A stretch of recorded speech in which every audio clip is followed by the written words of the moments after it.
golf lover, join in on fun discussions about golf. From the perspective of two plugged-in Minnesota golf geeks, Brad Cole and David Branstad. This is 10,000 Swings.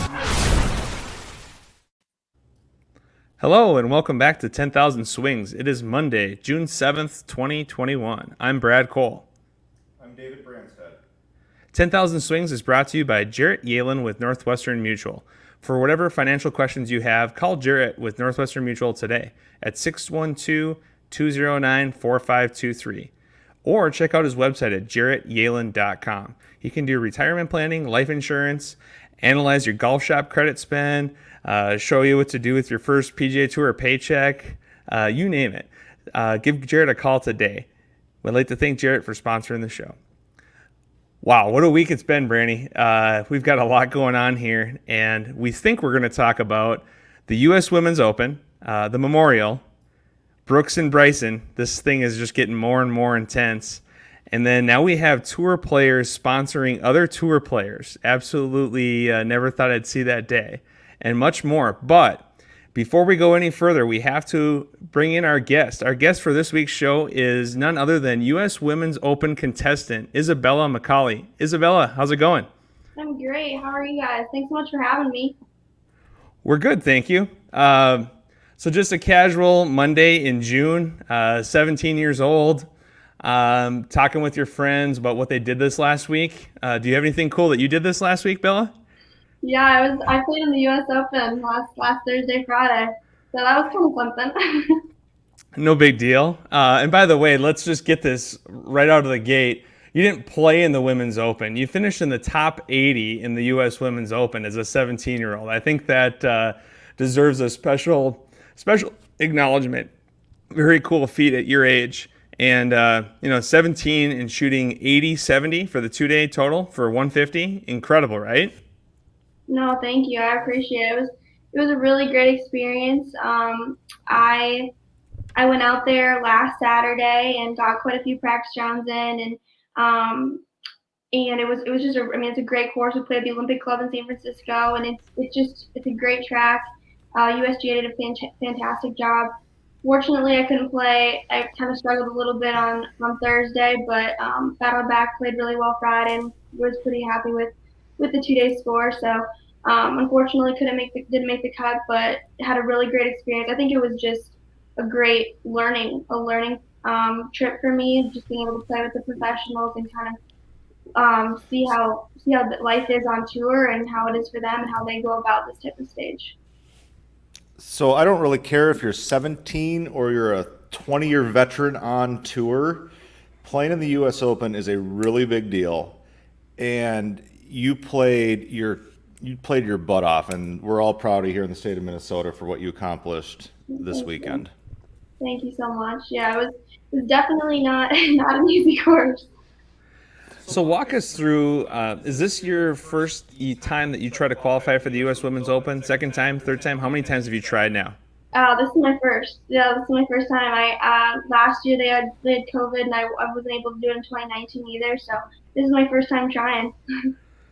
So you're telling me, of all the people that try for years and years and years, you are 100%. I mean, at this point, maybe you don't even try to qualify in the future, right? Like, just, hey, I've never not made it, so I'm good with that. Yeah, exactly. I was just going into the qualifier. I was just hoping to play well, and I did. I was not really expecting to qualify, and I was able to play really well at Somerset a month ago, and was able to make it, and so that was definitely a highlight of the spring so far. So you're playing your regular high school events. You've kind of got the seasons going. Things are back up and running. You and your sister are on the same team at Simley, and the season's going okay. Everything's going pretty smooth. All of a sudden, you're going to go play this 36-hole one-day qualifier at Somerset. Had you ever played at Somerset? I had not before in preparation for this tournament, so I don't know, but I'm sure a lot of people know. So Somerset's a golf course in Mendota Heights. It's really exclusive. A lot of people, I think some people they might not even know of it just because it likes to stay pretty private. And so I never, even though I'm only 10 minutes away, I'd never been able to play at that course. even though I've heard such amazing things. And so about 2 weeks before, I actually know a member there, and he got me out. We played a practice round, was able to play a couple more, and I absolutely loved the golf course. It was awesome. But I told my teammates and my coach, I'm like, yeah, I got this qualifier for the U.S. Open. Like, no one need to worry about it. Like, I'll still, like, there's, I probably won't make it. I'll just be missing, golf for like high school golf for one day. And they're like, oh yeah, no problem. And then I'm like, well, I guess I qualified, so no sections to play either. So that's the crazy part of this. The ultimate results in you not making, or in you not being able to play sections that you can't play in the state tournament this year. And I almost wish that when they write the record books for this year, they do a little asterisk and just say, Bella Mccauley was playing the U.S. Women's Open and was not in the field, because it's going to look weird. And who knows, maybe next year, though, maybe next year you come back and you win state tournament, or maybe next year you're playing the Women's Open again, right? I mean, depending on how the dates work out, it was just kind of a goofy deal, but good for you. It would have been interesting to see if you had turned down the spot at the Women's Open to play in the state section. I think I think that would have gotten a few raised eyebrows, but what a cool experience. Just such a great story. Can you talk a bit about your first round and second round at Somerset? So you start off, you're playing pretty decent. When does it hit you during the day that, oh boy, like this might be something? Or did it not hit you at all and you just stayed one shot at a time? Or did you have some moments where you got a little nervous? Or can you talk us through that a little bit? Yeah, so we started, it was May 3rd. There's 36 holes in one day, and I had my uncle in the bag, and he caddies for me in most of my tournaments, and I was just kind of like, all right, let's go out here, play some good golf. I played really well the first 9. I think I was like 3 under or 2 on ended. Yeah, I think I ended 3 under, and so that was really great momentum to get started. And then I finished that first round 1 under par. I was really happy with that. I was like, maybe I got a chance. I think I was maybe in fifth place at that point. Everyone was pretty close though. The wind picked up the second round considerably, and I struggled a little bit on the front, and so I kind of thought I was out of it. I was 3 or 4 back. But on the 12th hole of the second round, I actually holed up for eagle from 52 yards. And so I had probably a crowd of 20 or 30 out there, and they all went crazy. And that just kind of got adrenaline going. I was really excited after that. And I think that kind of put more incentive into the rest of the round and made me think I could do it. I bogeyed the next hole, but then followed it up with birdies on 15 and 17. And made a really great par save on 18 to qualify. I think I honestly probably wasn't putting any pressure on myself or realizing I was going to qualify until maybe down the stretch, the last 7 holes or so. And did you hit any wayward shots or any shots where like it's very clear that this is nerves, or did it never really get to that point? No, I never got to that point. Sometimes I really like the pressure. Honestly, like I don't know if I've ever like hit a bad shot because of nerves. Like I've definitely hit a lot of bad shots, but I don't know if it's because I'm like nervous. Like I honestly really like the pressure and the adrenaline, and I actually really enjoyed that part of it. And I was able to play really well the last 7 holes. So no, I kind of just like had like the perfect back 9, honestly, and was able to do really well. So I was really happy with that. So up until this point, so you take second place at the local qualifier, right? And I think the only person that beat you was Sarah Burnham. Yeah. Kind of cool. Someone else from the Metro. So that's very cool representation there. What is the biggest event you've qualified for or won before this one? Yeah, I think probably one of the biggest ones 2 years ago in the summer of 2019, they had the U.S. Junior Girls. It's another USGA run event. I qualified for that and was able to make match play. That was a really great tournament. I think it kind of just made me really excited for USGA events. It was my first time competing in a championship of theirs, and it's absolutely amazing how they put on tournaments, just the course setup, how they treat the players. It's absolutely amazing. So that kind of was probably one of the biggest ones I qualified for. And it was cool to see me do well in that and like be able to compete on that type of level. Obviously, it's not in comparison to the U.S. Open, but That was probably one of the biggest ones for me and was able to give me some confidence moving forward. How many times have you made the drive, chip, and putt? 2 years. I made it in 2017 and 2018. Is that how would you say that the U.S. Women's Open compared to being at the drive, chip, and putt at Augusta? Yeah, I think it's just obviously different, like because you're in different stages of life. When Gretchen, but you're quite a bit younger. But I think um, just in comparison, I mean, it's very exciting for each person at the different ages. Obviously for a women's open, it's very exciting for the professionals. It's their tournament of the year. For a kid growing up, that's your tournament of the year. That's exciting for you. So you can see a comparison level there. And then you have the TV cameras, you have all that. You're at a great golf course. Obviously, Augusta's the best. So it's I think there's some comparison levels. I think being able to compete in that at a young age, getting used to some of the cameras, like that pressure, I think it has helped me moving forward, which is really cool. No, it's great. And it's kind of weird. Like everyone here is like, wow, a 17-year-old made the U.S. Women's Open. Then all of a sudden you start listening to all the stories throughout the weekend at the Women's Open, and you weren't that young compared to a lot of the other people that were playing. Like there was a lot of, it's incredible how much national and even worldwide talent there is right around your age. Was there, so I was trying to think, was the youngest player 14 or 15 this year? There was Yeah, the one girl that was driving at like 300, right? yeah. So there's this one girl. Her name's Chloe Kowaleski. I think I'm pronouncing the last name right. She's from Florida. She's 14 years old, and I'd actually played with, or we were in the same event. We've been, I think, the Nota Begay last year. She was at that tournament as well and placed well.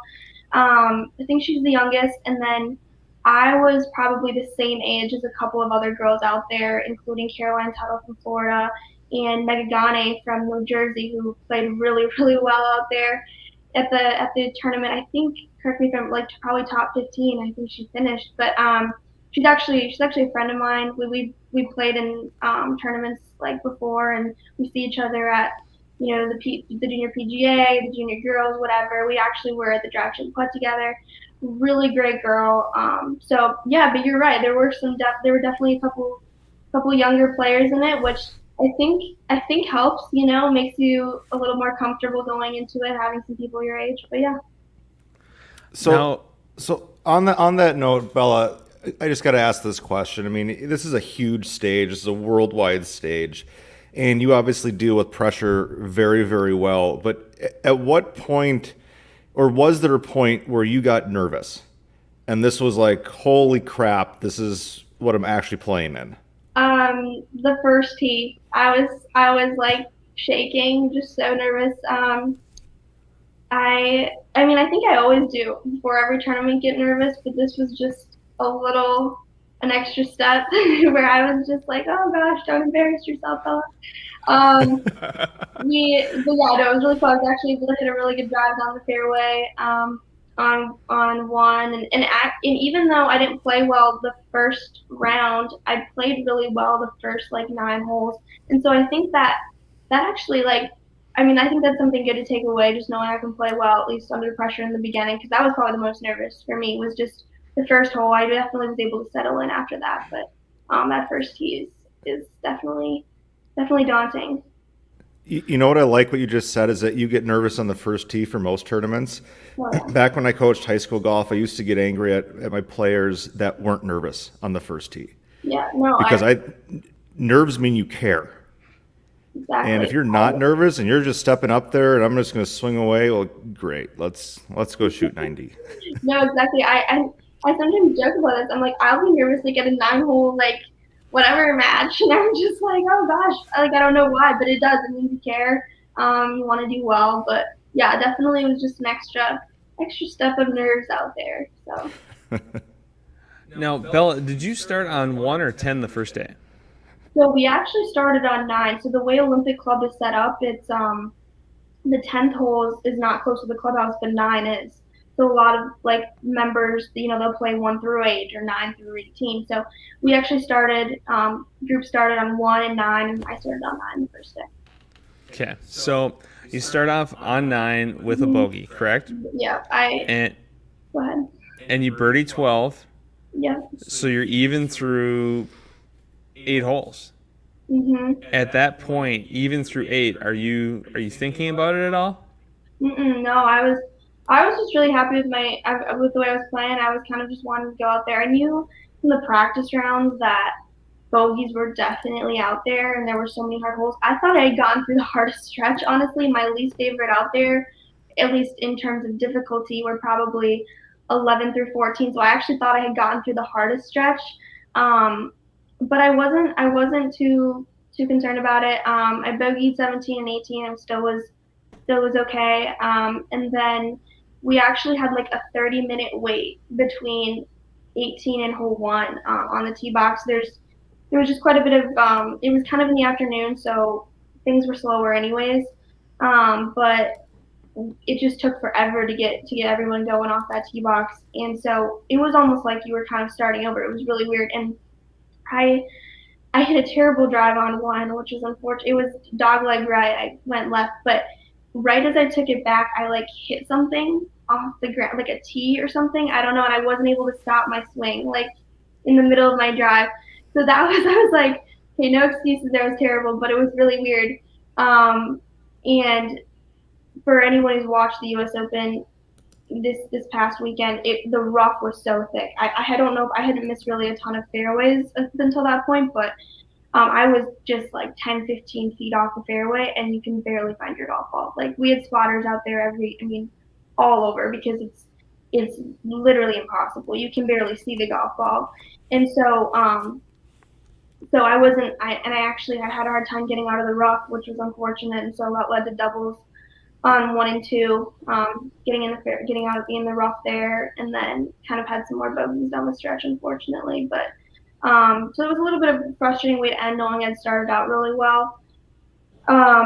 But having competed on that tough of a stage, I couldn't compare it to a lot of things. It wasn't like I'd shot 80 at the course I play every day, or like Rich Valley at Rosemont, something like it was just you can't really compare it to much else. So I guess I couldn't be super disappointed with that, but yeah, it was definitely an interesting round for sure. So you come back with a birdie on 7, and then you finish with a bogey on 8. So it's an 80. And what is your, as you're looking at the stats, because that's one of the coolest things at that level, right? Is all the stats you learn. Like it's just all provided for you, right? What did your stats tell you after round 1 that you needed to work on before round 2? Okay, I'm gonna be honest. I didn't even look at like anything. I Nice. No, I It's didn't the look at best approach. I didn't look at leaderboards. I didn't look at stats. Everyone told me stats after both days, but I didn't. I think, if I remember correctly, my putting was pretty well. I think these are things I noticed throughout the round too, so I wasn't super like, I don't know. I pay attention to that, so I wasn't like, oh, I need to like look at my stats. But I had putted really well. I didn't miss any really short putts. I don't think I three putted maybe like the entire tournament. Like I really did well. But driving, I just got in the rough a little bit and wasn't able to hit some of the front nine. So my second nine that I played, there's some really hard driving holes. Some different dog legs, and it's easy to go through or have really small landing areas depending on the club that you hit. So I wasn't able to kind of take advantage of that, and able to hit the greens, and so that was unfortunate. But I didn't really look at a ton of stats. I just knew it was a difficult day out there on the golf course, and was hoping to come back better the next day. So you come out the second day, and on round 2, you did start on hole 1, correct? Yes. Okay, so you go out, and you are 1 under through 10. Is it in the back of your mind that you could maybe run the tables here and make the cut? Are you just staying focused on each shot? What is going through your brain? Yeah, I thought it was an outside chance. If I'm being honest, I thought it was a little bit unrealistic just because depending on things. But I definitely thought there was a chance. I mean, it's a really hard course, so I've seen some high numbers out there. And I was just hoping to go out there and finish playing well. That was kind of my goal both days, is just to play some good golf, and I was able to finish strong on that day, which was fun. Yeah, I mean, you go So you're 1 under through 10, and then you play the last 8 coming in even. A couple of bogeys, but you bounce back with birdies. And you just had to, I mean, 1 under par in the U.S. Open. Was that kind of one of those pinch yourself moments? Was it, hey, I need to grab my phone and see what everyone's writing from back home, or what? What was that like as you got off the 18th green? I have to assume that your family was there, but what was that like? It was just super cool. I was one of the most exciting things about the tournament were the crowds. Um, it's obvious. I think it was different, obviously pre-COVID or even at a guys event. There's a lot more people there, but even here there were just some crowds that you don't get at your typical junior event in Minnesota. So I really enjoyed that. So the crowds on 18 were awesome. For me, knowing I had shot 1 under walking off was just, I think, encouraging, knowing that I could compete at that level. Obviously, I hadn't played well the day before, but knowing I had what in me to compete with so many of the best out there. I mean, I had played really well and beat a ton of people that day. I think there were only 7 people that beat me on the second round, which was, so it was just really encouraging knowing that I had the game to go out there and compete with them.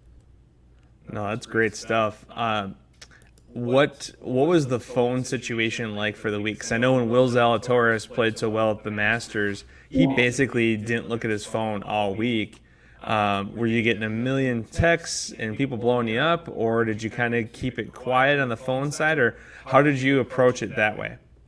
I think some people resorted to just contacting my parents. They were like, okay, we'll leave Bella alone a little bit, and they just contacted my parents' phone, like, were blowing up like crazy.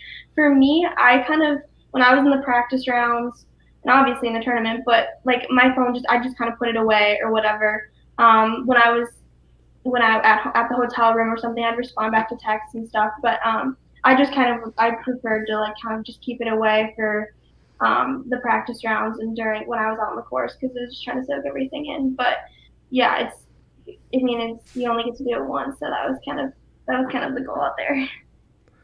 Who'd you play your practice rounds with? Anyone you knew? Was there anyone that you knew from before that you tried to line up with, or just find people, or how'd you handle all of that? Yeah, so at the qualifier, it was my first time meeting Sarah Burnham, which kind of is interesting because you'd think we'd know each other maybe, but we didn't. So I was my first time meeting her, and she gave me her phone number, and I just said, hey, do you mind if I join you on Monday, the day before, when one of the practice rounds? She's like, for sure. So I played with Sarah on Monday, and that was really cool. No, we were both Minnesota girls, obviously. Just such a great girl, great player. She shot 5 under second day. Awesome. I mean, definitely has the game to go out there, and it was cool to learn from so many people that travel, every week, and just seeing what their lifestyles are like. And then actually the day I won I qualified, Amy Olsen texted me. We have kind of a mutual friend at the course I'm a member at. One of her former teammates is a member at Southview, and so he got me in contact with her and was like, hey, do you want to play in a practice round? And I was like, yeah, like it's Amy Olsen.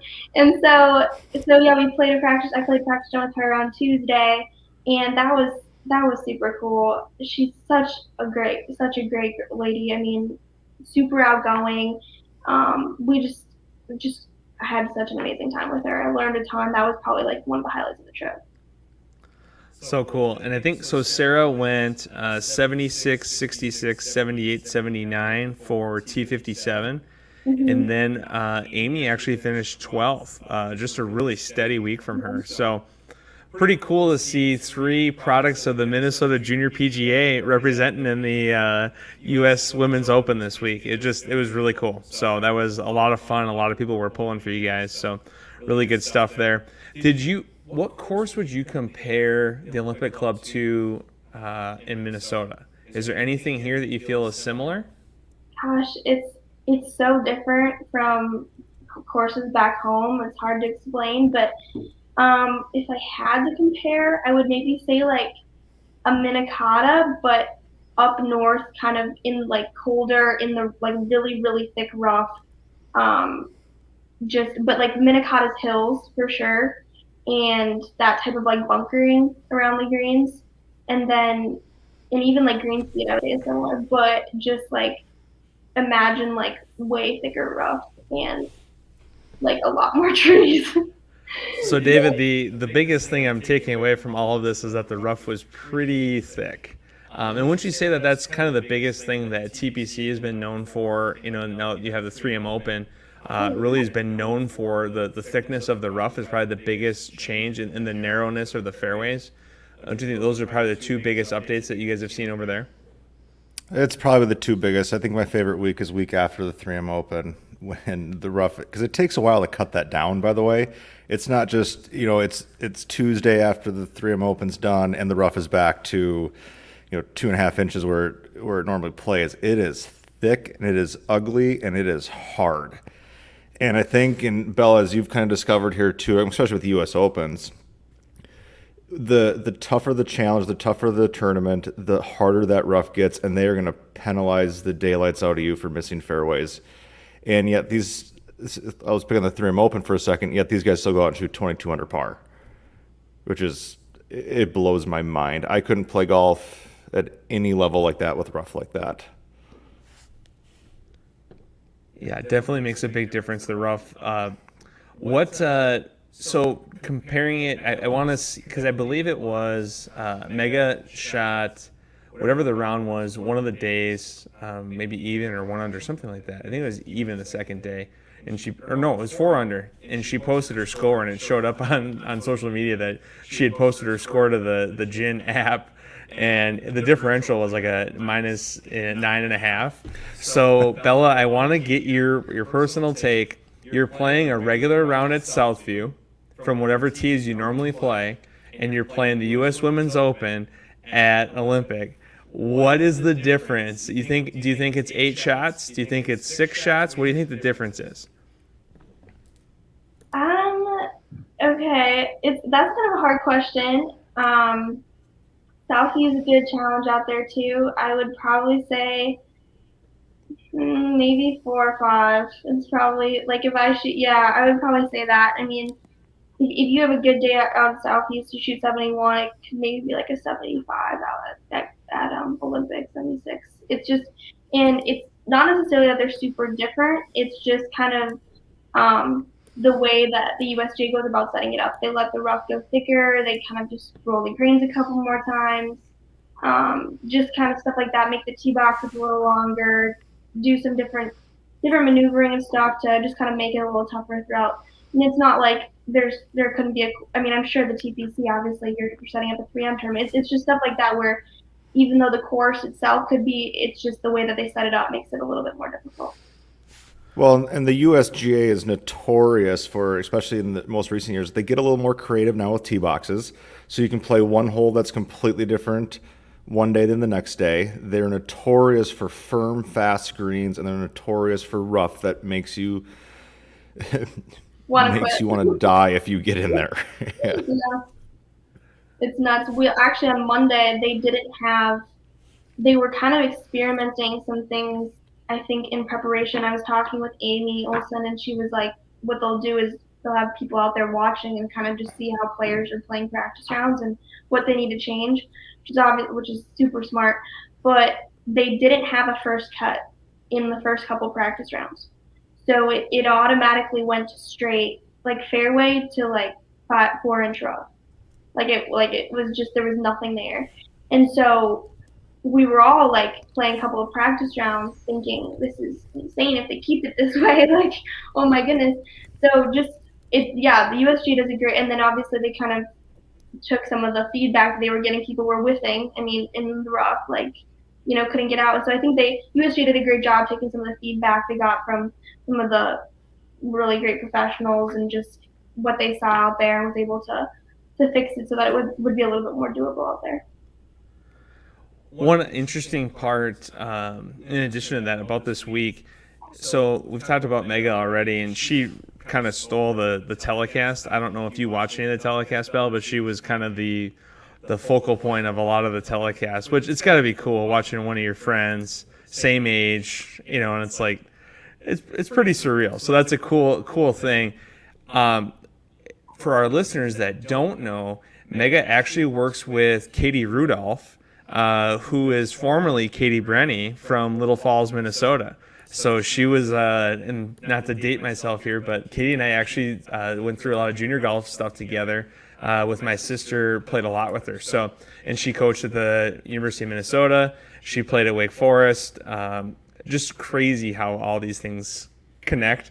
But really cool to see that Megan was playing so well and her connection to Katie. So that's a really fun little side story there. So what did you think of the final round, Bella? Were you watching from your hotel? Were you out on the grounds? Where were you watching the final round? I wasn't really watching. Yesterday, I went to play Monterey Peninsula Country Club. I was out there playing golf. I went to find another golf course, go play some golf. But no, I was watching. I was watching highlights throughout the round and stuff like that, and following scoreboards. And I was just super. Megan didn't play her best yesterday, but she's just such a great girl. We met, I think, 2017 at the Drive Chip and Putt, and I've seen her at events throughout, and she's just such a solid player. And it's different watching her. Sometimes you can just tell when people have like a factor in their, it's like an it factor in their mental game, like how they can go about a golf tournament. And she has it. It's something insane. She'll come off a bad round like, it's fine, no big deal, And then the next day she'll go out and shoot 66. It's crazy. It's unbelievable. So I ran into her after the second round. I was just like, girl, go win this thing. Like, you got it. So it was, but I wasn't. I should have been watching more yesterday. I wasn't watching enough of the broadcast, but I was kind of like, I was up. I'm like, I'm in California. I might as well go play golf. Like. So, and that's another funny part of this. So it's also, 55 to 70 degrees in California right now, and it's 90 to 100 in Minnesota. So that's a whole nother sidebar, which you never thought you'd be running into. But, she finished in 14th, and yesterday she was actually 5 over after 5. So she had a really, really good finish. I think she went 1 over on the last 13 holes to shoot 77 and finish in 14th and to still finish as the top amateur. So, but it's really funny that you said that you were out playing. Okay, so how hard of a decision was it to choose going and playing Monterey Peninsula versus watching another round at Olympic, or were you just like, I am out of here, I can't wait to go play down by Pebble? How did that go? I was thrilled to be at Olympic for the whole tournament, but once I missed the cut, I was like, I'm out of here. Like this course is hard. I want to go play some normal golf courses. And so I went. Monterey Peninsula is beautiful. It's actually, I didn't realize this, but it's like Pebble Beach, Spyglass, Cypress Point, and then the 2 Monterey Peninsula golf courses are all within about 5 minutes of each other. And so I was down there playing with a member who's a friend of ours, and it's so beautiful. But yeah, it wasn't a very hard decision. I'm like, I want to go play golf. Bella, you made the right decision there. Get out of that place and go to what I think is one of the most beautiful areas ever for golf. 17-mile drive for those who have not been in there. Spanish Bay, Cypress, Pebble, Monterey, it's all gorgeous. My wife and I, in fact, we actually got engaged on the 18th hole at Pebble Beach. Oh, really? What you're talking about, it was like a 60-degree sunny day. We had lunch overlooking the 18th hole, and then I proposed on the 18th hole by the sand traps kind of on the right there. But that area is absolutely it's stunning. So for those of you who've not had a chance to get out there, I know it's not the cheapest trip in the world, but put that on your bucket list of places to go play some golf because it's amazing. Also, San Francisco itself is pretty cool too. There's a lot of cool things to do there as well. Yeah. Did you get to do anything else in San Francisco? We just kind of spend more time on the coast when it's just outside San Francisco and kind of Half Moon Bay area. I don't know if you've heard of it. It's about 40 minutes kind of south on the coast of California, and it's when we had free time, we would go down there. It's just so beautiful on the coast. And but one of the interesting things about playing Monterey Peninsula after just playing Olympic Club is I was like, it's still a hard course, but I was just thinking, oh my goodness, this is how normal golf is. I forgot about it for a second. I'm guessing the rough was a little more bearable at Monterey Peninsula. Yeah, just a little. No, that's fun. So can you talk a little bit about Lexi and the back nine yesterday? I'm sure you've gotten a little bit of a download of the playoff, the winner, et cetera, and the winner being 19 years old. Pretty awesome. But Lexi had a pretty commanding lead. Can you talk a little bit about that and what, just how, because for me personally, I watched 3 events this weekend: the LPGA or the U.S. Women's Open, the Memorial, and the Champions event, and all 3 of them looked like they had definite winners. And none of those 3 people won, which was that's a whole nother, it's crazy. So what was that like, just what are your thoughts on what happened with Lexi yesterday? Yeah, I think obviously it's golf. When things like this happen, you'll have someone who's winning the whole tournament, and then at the end it just doesn't go their way or whatever, and that's kind of how the game works. But to be fair, I mean it's totally doable at this type of course. You just kind of can get in the rough, get in a bunker, do whatever. It's hard to kind of come back from it. So I think even people who you don't even need to play the course to know that can happen. I mean, it can happen at your local, muni golf course, public par 3, whatever. Like you could be playing great and double the last hole, and so that's just kind of how golf works. But it's definitely something that happens at this golf course more often than most. I mean, I'm not no Lexi Thompson, but it was definitely, I did that on the first round more times than I want to say I did, but it's just kind of how it works out there. It's easy to get bogeys, and you get in the wrong spots, get a little unlucky, and that's kind of what happens. Brad, let me ask you this. How did you juggle your Sunday afternoon? Because I had a problem. I don't have 3 TVs in my living room, and I found myself having to surf back and forth between 3 different events because this was not the weekend of golf I was expecting to happen. How did you juggle this? I honestly just kept flipping and keep telling my 2-year-old that he had to wait a little bit longer to go to the splash pad because it was 95 degrees out and he wanted. But I mean, it was absolutely nuts, and we'll get into it a little bit more. But we just thought that we had 3 tournaments that were basically all done, and that's not how they ended. So, before we get into the Memorial, I do want to talk a little bit about the hat that Bella is wearing today. So Bella is wearing a PXG hat. Parsons Extreme Golf, proud sponsor of our show. We want our listeners to know that they have their new store in Southdale Mall. So go check it out today. They have Gen 4 clubs, Gen 3 clubs, Gen 2 clubs still available. I actually saw an ad yesterday for Gen 2 drivers starting at $225. So all sorts of great options for a variety of price points and all sorts of hard goods, and then soft goods as well now with some apparel and headwear like the sweet PXG camo hat that Bella's rocking. So go check it out today, PXG in Southdale.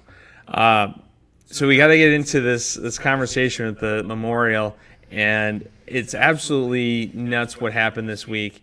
And for those of you that were not listening to the tournament or watching the tournament, all I have to say is you missed quite a nature experience between the cicadas, maybe the loudest insect of all time, and the dogwood.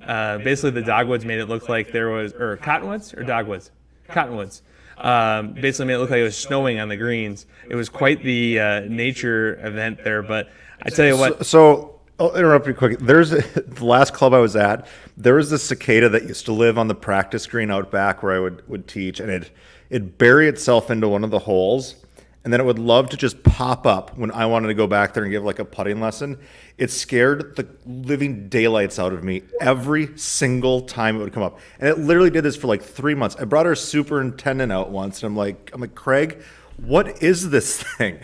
And it jumped up, and he jumped 5 feet back. Those things are scary. So one day I finally got up the nerves, and I went out there with a tennis racket, and I scared it up, and I swatted the crap out of it.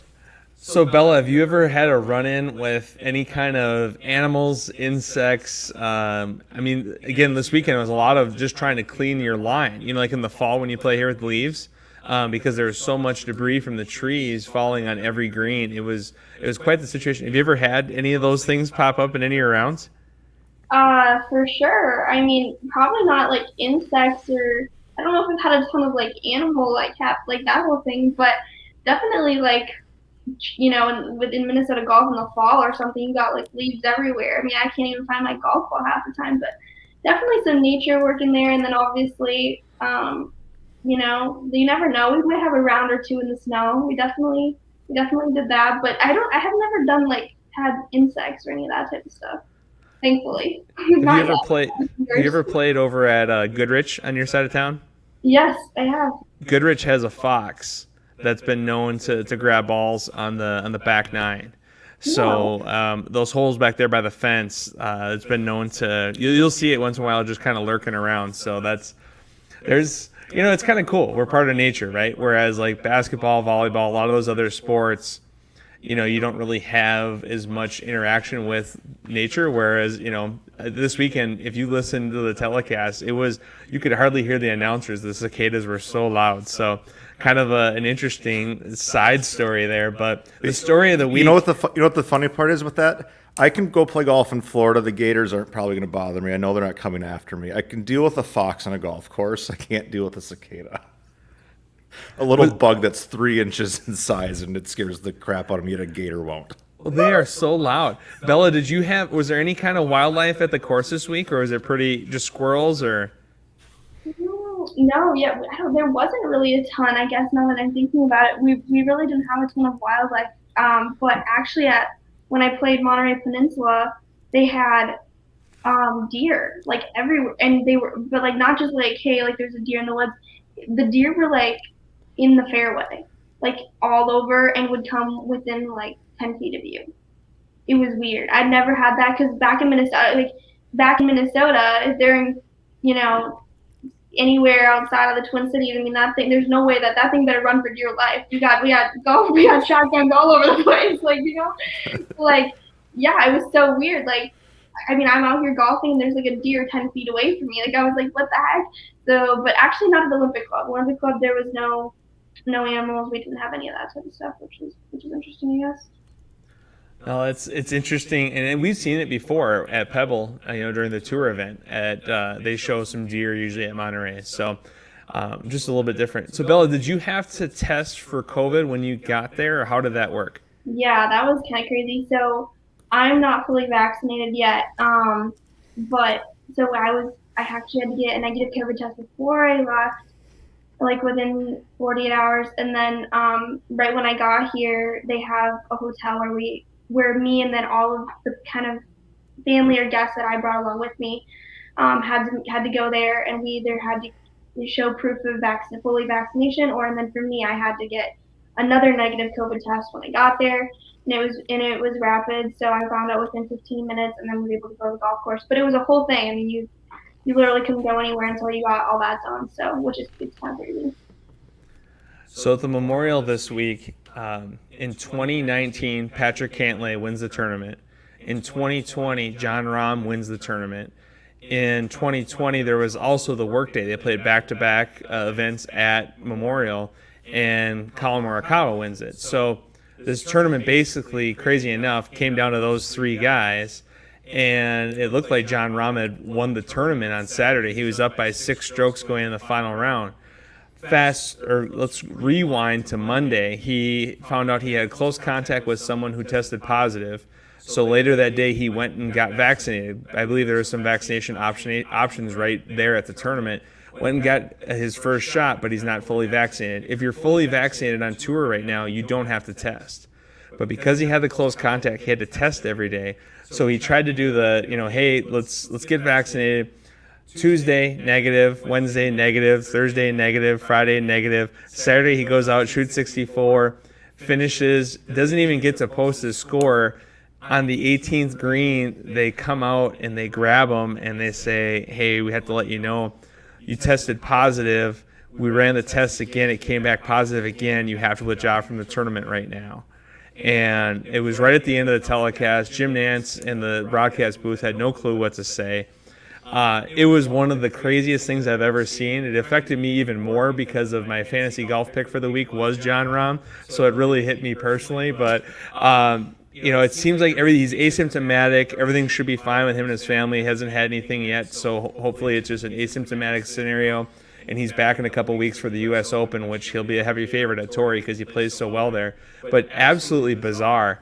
David, what are your thoughts on what went down there? So first of all, this was one of the craziest things. In my flicking of channels between events, I actually watched this entire thing, and you never want to see a player go through something like this, but I think Faldo said it best. The second you saw a group of people come out and talk to Rahm immediately after the 18th green, my thought immediately went to something happened to a family member. And this was something really, really big. And it wasn't the case. I mean, we see him buckle to the ground like that. You never want to see that. So here's where I'm at. I don't think it was handled very properly, if you want my honest opinion. I think in a case like that, he's on his way back to the scoring tent, and you can do this in a private matter, and you don't have to immediately do this off to the side of the 18th green while this is still on TV coverage. It sucks. I get it. Do I necessarily agree with it? Maybe, maybe not, but it's the PGA Tour's guidelines. Rahm's been handling this like a stand-up gentleman like he always does. But what a crazy way. I mean, I couldn't imagine having a 6-shot lead going into Sunday and now being told you basically can't play, even though you feel fine. Well, and the tour came back and they said, part of the reason why they had to tell him right after 18 is they didn't want him to have more close contacts, right, with anybody, any interactions with fans. I get it. I understand. It was a really tough situation, and the tour did come out and say that about 50% of the tour is vaccinated. And the reason why a lot of people aren't is there's a lot of 20-somethings, and they're traveling the world, and it hasn't really worked for them to go, set up appointments, etc. So I would guess that 50% vaccination is going to go to about 95% in the next week or two, because when you watch one of your fellow people go out and essentially lose 1.6 million because of not getting a shot, I'm thinking everybody's going to be pretty quick to go do that. It's just crazy how much can be lost by something like that. So a really tough scenario there. Patrick Cantlay and Morikawa actually had an awesome Sunday. They went back and forth all day, and Cantlay did get the win over Morikawa in a playoff. So now we're at 2 playoffs: U.S. Women's Open playoff, Memorial playoff. Pretty good stuff. And Bella was talking earlier about how long the rough was at the Olympic Club. Colin Morikawa on Sunday actually whiffed one on number 6 green. So I just want everyone to know that one of the best players in the world whiffed one. We're all human beings. It happens. So, and that's how nasty that rough can get, right? He had water behind the hole when he was chipping back, and you could tell he was trying to be cute with it and just went right underneath it. The ball didn't even move. It was kind of hard to watch, but it's also makes you kind of feel like, all right, well, we can do it. If these guys do it, we can do it too. We can. It's okay. We don't have to panic. Well, here's this great part about golf. And Bella, you know this. Brad, you know this. You guys have watched enough golf. You've played enough golf. When we're watching golf on TV, who are we watching? We're watching the leaders. We're watching everyone that's playing at the most elite level that week. There are plenty of other golfers out there. I'm not saying they're not good. They're really good if you're playing on tour.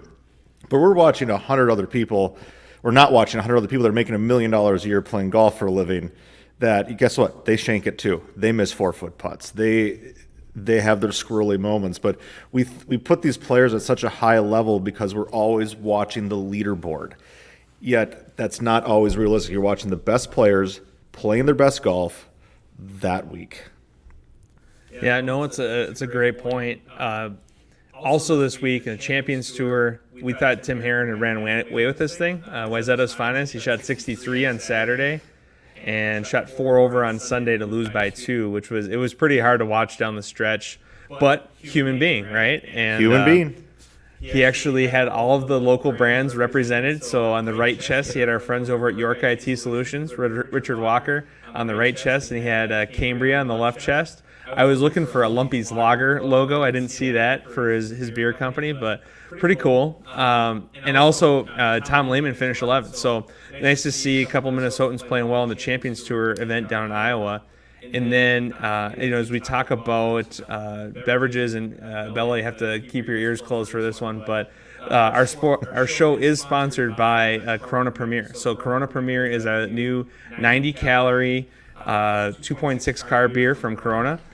Great lightweight or very light afternoon beer to drink on the golf course for those that are 21 and older, and a nice option there. And if you're not interested in those, we've got a story this week about Michelob Ultra. So we got kind of a crazy deal. Bryson a couple weeks ago at the PGA, he's hitting a shot. Someone says, "Come on, Brooksy," and it kind of circulates because it basically went viral because Bryson didn't like it. And since then, fans this week at the Memorial decided to show up and start yelling Brooksy at Bryson, again referencing Brooks Koepka, who was not in the field. Bryson, I don't know if it was Bryson that did it, but somehow these fans were thrown out of the event for cheering someone else's name. And Brooks Koepka went to social media that night with Michelob Ultra and said that he felt bad for anyone that was trying to support him, even though he wasn't playing. And he liked to send him a free case of beer, and Michelob Ultra was taking care of that. So, all of that being said, Bella, we haven't talked at all about your sister yet. So you have a sister, Reese. She's also a very good player. Has anyone ever called you Reese or called her Bella? And if so, was your first move to have them thrown out of the event, or did you just deal with it and say, no, that's not me? We actually get that all the time. We look different, but we're like the same height and size. So she's like, we actually get a lot. Actually, my grandpa will call us like my mom, my aunt. Like we get all the names, but no, we just laugh. It's hilarious. It's like we would never throw someone out of a tournament, but I mean, each their own. Yeah, it was bizarre. And Brooks did come out and say, "Hey, I don't want anyone yelling anything in your backswing." You know, he's trying to have some fun with it. And he did come out on the video and he referred to himself as Brooksy, which is even funnier. One of the largest athletes on tour referring to himself as Brooksy is just kind of, he's having fun with it. I don't know if Bryson's having as much fun with it, but they're both probably doing really well in the PIP rankings. So everyone's fighting for that $40 million. It was kind of a funny little thing that happened on tour this week. David, did you have any comments about the Brooks and Bryson escalation? Yeah, first of all, Bryson, knock it off. Quit being a baby. But also, what a genius move by McUltra. I mean, fantastic. I mean, they were on top of that. I don't know whose brain this came from, but that was awesome. And I watched that video a handful of times. I'm like, this really happening? This is an actual thing that happens on tour. We've got Brooks and a little kid fighting. Yeah, and I think it was his caddy. Wasn't his caddy getting people kicked out? I believe so. Which, by the way, I don't even know. How do you get someone kicked out for saying that? Like, that seems a little absurd for sure. To me. We also had this week in tour news, Michael Visacki, who qualified for the Valspar a few weeks ago on a Monday qualifier. Years of never qualifying for a PGA Tour event. Broke down. The video went viral. He's gotten some sponsor exemptions since. Actually had Justin Thomas come up to him this last week and wrote him a check to help support him trying to still make it on tour. So very nice of JT. But Bella, what do you think? Like, what would you say if you were this weekend at the event and all of a sudden like Mega or Lexi or someone comes up to you and hands you a check, someone that you just played against or someone that maybe did better than you did this week, like JT and Visacki, and they just gave you a check to try to go and continue on your dream? Wouldn't that, to me, it felt kind of weird. Like, it's kind of a strange thing. Like, we just got done competing against each other and now you're just going to give me a check? Like, I thought that was interesting. Yeah, I don't know. That is strange. I actually hadn't heard that story before. That was like my first time hearing it. Shows you I need to keep up in the golf world a little bit more. But that is very interesting. I think I'd be like, I don't know if I'd be a little uncomfortable or whatever. I think that is a little strange especially just being in the same tournament with that person. I obviously don't know enough about the circumstances or anything, but that would be a little strange for me. What'd you think, Brandy? I take the check and I drive as fast as I can to the bank. It's that simple. But here's why I say that in all seriousness.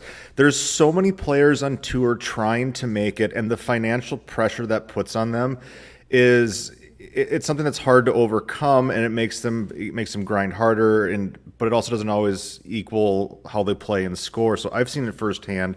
It is such a grind. So someone who has JT success can come and offer someone, I hope it's more than a check and it's some guidance, maybe mentorship, and help someone else pursue their dreams.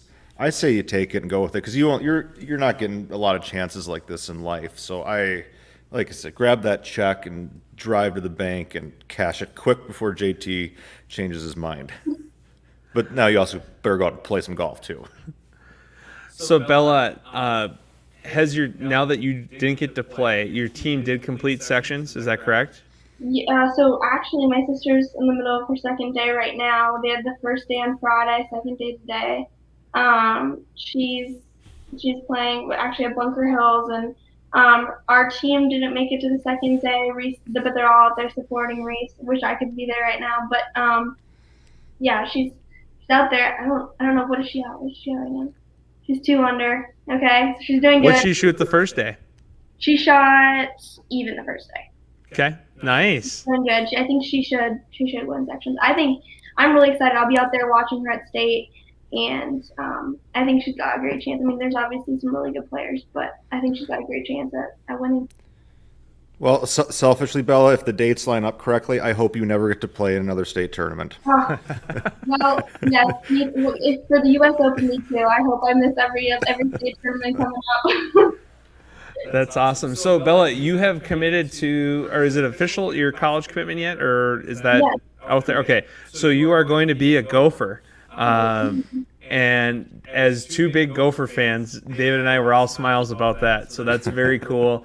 Staying home, incredible opportunity here. They're doing a lot of great things over there, and that's some really great stuff. So excited to see what happens to that program as you spend your 4 years there and kind of get things rolling with keeping some top players in state. So very, very cool. It means a lot to this state to see you stay at home. There's a ton of supporters out there that are very, very pumped about that, and maybe Reese will be doing the same someday. Who knows, right? Yeah, no, thank you for saying that. I'm really excited. I committed about now almost 3 months ago, but yeah, it was just a really, really cool. New coach came in January, and I really like Michelle Redmond, who's just retired, but I feel like Rill's doing a really good job. She was just at Kennesaw State and is originally from Australia. Just a great positive energy. I think she brings to the team. I love the team atmosphere. I know some of the girls. Just to give you an example, some of them were in the qualifier actually for the U.S. Open at Somerset. And right afterwards, Grace Curran from Illinois, she just comes up, gives me a big hug. She's just like the nicest person ever. So I'm really excited to kind of just be on a team with girls that are like that and who, obviously they're great golfers, but even more importantly, they're great people. So I'm really looking forward to it. And who knows, maybe Reese will be coming. No pressure, but I would love it. I would love to be on the same team with her. That'd be awesome. You, right now, you're 17 years old. You just got done playing in your first major. What's your, realistically, if you can share, and if you don't want to share your goals, you don't have to. But like right now, if you could say like, what's your goal or what do you want to do after college? What does that look like? Does it look like, hey, maybe after 3 years I turn pro? For sure, I'm going to be there for 4 years. I want to play every event possible. What do you think? Where do you want to go with this? Yeah, so obviously just 1 more year of high school. I'm going to be able to go first. I'm not quite sure kind of how that's all like going to look, just how long I'll stay there and everything. I plan on being there for 4 years. It's kind of too early to say on everything, but I would love to go professional. That's kind of ultimately the dream of mine. That's the end goal, at least in my golf career. And so I would love to. I'm kind of just taking it step by step, but it was really encouraging this week, being at the U.S. Open, just to kind of see that, when I play well, I can compete with the best of them, and so that was kind of what I took from this week, and I ultimately would love to be on the professional tour. I think I love golf. I would love doing it for a living. That's definitely a dream of mine. So I plan on doing that after college, and or at least trying to, and kind of see where it goes. That's awesome. So one thing David and I do before we wrap up the show every week, we talk about a local business that we've supported this week. So we, obviously with the pandemic, a lot of places have gotten hurt. And so we try to talk about whether it's a restaurant, you name it, and all sorts of different places. And mine this week is my sister opened a restaurant last summer in Andover, and I talk about it a lot, but it's called Margie's Kitchen and Cocktails in Andover. And they've now started Thursday night live music. So live music essentially went away for the last year or so. And so it's a fun deal, really cool spot. and they have wood-fired pizzas there, and they have a pizza called Grandma's Jokes, because it's a corn-based pizza, kind of a joke that, grandma's jokes are pretty corny. Grandma's my mom. So kind of a fun little spot. Live music Thursday nights, really fun, just to, do something different, get back out as people are, feeling comfortable and all that. So that's my local spot this week. David, did you have any? Yeah, so I've been trying to perfect a wood fire pizza on my Weber grill now for about the last 6 months. So I've burned every single pizza. Steve Weber, if you're listening, I'm going to call you again, probably for the third time, and ask for some advice on how to make this work, because I cannot do it. So I resorted back to Johnny Boy's Pizza, and I can't get enough of it. It's got more flavor and taste probably than any other local pizza I've had. And not that I want to take business away from you, Johnny Boys, but if I can figure out my own wood-fired pizza, I'm determined here. I like it. So Johnny Boys in Brooklyn Park. Bella, any places in your area at home that you've frequented? Obviously, you've been gone for a while, but any places that you and your family frequent in your area that are kind of locally owned, or anywhere in California this week that you went that was kind of a cool spot that you want to talk about? Like an eating place? Eating, yeah, anything locally owned. The rule is you can't say Applebee's or Chili's. Yeah. You gotta. Well, okay, this isn't food, but this is so my before the U.S. Open, this lady named Emily, she's owns Abendroth Golf.